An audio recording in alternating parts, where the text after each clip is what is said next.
गुरसिमरन सिंह मंड, एक नई सोच, एक नई पहल। लुधियाना पंजाब की राजनीति में एक ऐसे शख्सियत जिसका समाज सेवा के साथ ही विवादों से भी गहरा ताल्लुक रहा है। एक ऐसा शख्स जो गांव में जन्म और शुरुआती शिक्षा लेने के बाद समाज सेवा के इरादे से शहर में आकर राजनीति में प्रवेश करता है।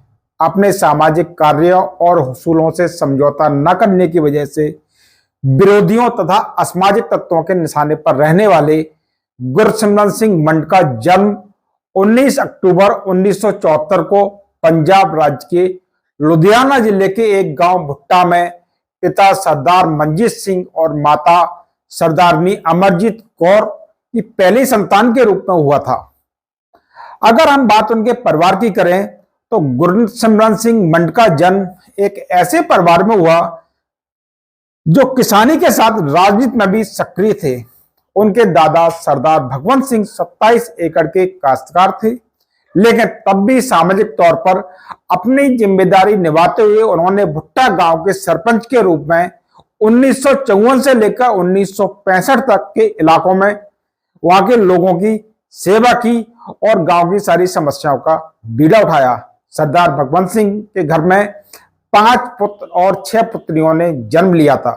भगवंत सिंह की छवि एक लोकप्रिय सरपंच के रूप में थी, परंतु 1965 के बाद उनको स्वास्थ्य संबंधी परेशानी आने लगी। इस करके उन्होंने राजनीति से फैसला ले लिया, लेकिन उन्होंने अपनी मिट्टी में ही अंतिम सांस ली। उसके बाद उनकी पत्नी बलजीत कौर भी उन्हीं के राह पर चलते हुए पंचायत की मेंबर बनी और उन्होंने भी वहां पे सेवा करना शुरू कर दिया। लेकिन 98 में उन्होंने भी अपना शरीर त्याग दिया। अगर बात हम गुरसिमरन मंड की करें तो उनकी प्रारंभिक पढ़ाई Malwa Khalsa senior secondary school में हुई। 80 और 90 के दशक में पंजाब का गांव-गांव खालिस्तान की मांग करने की आग में जल रहा था, लेकिन गुरसिमरन सिंह मंड इस तरह का माहौल देखकर भावुक हो गए और उन्होंने कहा कि पंजाब का युवा खालिस्तान की तरफ मूव कर रहा है तो पंजाब के हाल खराब ही होंगे। तो उन्होंने आम जनता पर होता अत्याचार देख उनके मन में कुछ अलग करने की सोच जागी और वो खालिस्तान के विरोध मुहिम चलाने लगे और वहां के नौजवानों को लेकर नुक्कड़ मीटिंगें करने लगे। इसके अलावा वो खालिस्तानियों की नजर में चढ़ते गए और उनका विरोध शुरू हो गया। उसके बाद में गुरसिमरन सिंह मंड ने राजनीति में भी प्रवेश किया। गुरसिमरन सिंह मंड अपनी पढ़ाई पूरी करने के बाद अपने पिता के साथ रियल एस्टेट में काम करने के अलावा कांग्रेस पार्टी के सक्रिय सदस्य की भूमिका भी निभाने लगे। अपने पिता और दादा के नक्शे कदम पर चलते हुए इन्होंने भी राजनीति को समाज सेवा करने का ही साधन बना लिया और उसी में अपना घर का गुजारा करने लगे। लेकिन गुरसिमरन सिंह मंड को बहुत कम लोग जानते थे, तो उन्होंने राजीव गांधी के बुत को देखा जिस पर काफी मिट्टी जमी हुई थी, तो उस बुत को उन्होंने अपनी दस्तार से साफ कर दिया और जैसे ही उन्होंने साफ किया तो उसका किसी ने वीडियो बना के सोशल मीडिया पर डाल दिया। उसके बाद में उनका विरोध बढ़ता गया, लेकिन विरोध के साथ साथ उनकी लोकप्रियता भी बढ़ती गई और पंजाब में उनका बहुत बड़े स्तर पर विरोध भी होने लगा।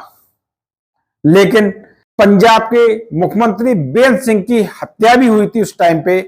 उसी के साथ ही गुरसिमरन मंड कांग्रेस से जुड़े थे और उस समय बेअंत सिंह की हत्या हो जाती है और जिस खालिस्तानी समर्थकों का गुरसिमरन सिंह मंड विरोध करते थे, उन्हीं समर्थकों के द्वारा 31 अगस्त 1995 के दिन मुख्यमंत्री बेअंत सिंह की हत्या कर दी जाती है और उसके बाद हरचरण सिंह बराड़ को और राजेंद्र कौर भट्टल को ने जब बारी बारी से मुख्यमंत्री का पद संभाला तो कांग्रेस और पंजाब के मुश्किल वक्त में गुरसिमरन सिंह मंड पंजाब कांग्रेस और मुख्यमंत्रियों खास तौर पर राजेंद्र कौर भट्टल के साथ कंधे से कंधा मिलाकर राज्य की शांति और विकास के काम को आगे बढ़ाने लगे। लेकिन कहीं ना कहीं उनका खालिस्तानी समर्थकों या खालिस्तान के विरोध में काम करना उनको भारी पड़ता गया। उनको जान से मारने की धमकियां मिलने लगी, यहां तक कि पंजाब पुलिस के द्वारा उनको 40 दिन के लिए अपने घर में कैद कर दिया गया। जब उनको कैद कर दिया गया और उनके घर के बाहर पूरी पुलिस फोर्स लगा दी गई, पुलिस चौकी बना दी गई, यहां तक कि सारे इंतजाम कर दिए गए, लेकिन कॉलोनी में रहने वाले लोगों के लिए वो कहीं ना कहीं परेशानी का सबब बनता गया। तो यहां तक कि उनकी कॉलोनी के निवासी भी गुरसिमरन सिंह मंड के विरोध में बोलने लगे। लेकिन पंजाब सरकार को डर था कि कहीं किसी के द्वारा गुरसिमरन सिंह मंड की हत्या न कर दी जाए, इसलिए पुलिस भी कहीं ना कहीं लापरवाही बरतने के मूड में नहीं थी और वो गुरसिमरन सिंह मंड को हमेशा सुरक्षित रखना चाहती थी।